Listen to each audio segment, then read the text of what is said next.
Broccoli.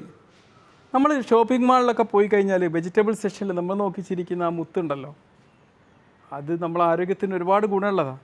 അതിൽ തന്നെ കുഞ്ഞൻ broccoli ഉണ്ടല്ലോ, ബേബി ബ്രോക്കളി, ഇത് കൂടുതൽ നമുക്ക് ആരോഗ്യത്തിന് ഗുണം നൽകുന്ന കാര്യമാണ്. ഒരു സൂപ്പർ ഫുഡ് പവർ ഹൗസ് എന്ന് വേണമെങ്കിൽ നമുക്കിത് ഈ ബ്രോക്കളിയെ വിശേഷിപ്പിക്കാം. ഇതിനകത്തെ നമുക്ക് ഡയബറ്റിസ്, ഹൃദ്രോഗങ്ങൾ, ക്യാൻസർ ഒക്കെ വരുന്നത് തടയാൻ സഹായിക്കുന്ന ശക്തമായിട്ടുള്ള ഒരു ആൻറ്റി ഓക്സിഡൻ്റ് ഉണ്ട്, പോളിസൾഫൈഡ്സ് എന്നാണ് പറയാം. പിന്നെ ഈ ഒരു ബ്രോക്കളി എന്ത് ചെയ്യാന്ന് പറയാം, നമ്മളൊരു 5 ദിവസത്തേക്ക് ഒന്ന് ജെർമിനേറ്റ് ചെയ്യാൻ വേണ്ടി അനുവദിക്കുക. എന്നാൽ എന്താ മെച്ചെന്ന് പറയാം, ഇതിൽ പോളിസൾഫൈഡ്സിൻ്റെ അളവ് 20 ഇരട്ടിയോളം വർദ്ധിക്കുന്നുള്ളതാണ്. അപ്പോൾ ഒന്നുകൂടി സൂപ്പർ ഫുഡായിട്ട് മാറും എന്നുള്ളതാണ്. അപ്പോൾ നമുക്ക് ആരോഗ്യത്തിൻ്റെ ഈ ഗുണങ്ങൾ ആസ്വദിക്കണം എന്ത് ചെയ്യുക, നമ്മൾ കഴിക്കുന്ന സാലഡിലേക്കും ഭക്ഷണത്തിലേക്കൊക്കെ ഈ ബേബി ബ്രോക്കളിയുടെ പീസുകൾ അരിഞ്ഞിടാൻ വേണ്ടി നോക്കുക. ഈ ആരോഗ്യ ഗുണങ്ങൾ നമുക്ക് ലഭിച്ചിരിക്കും.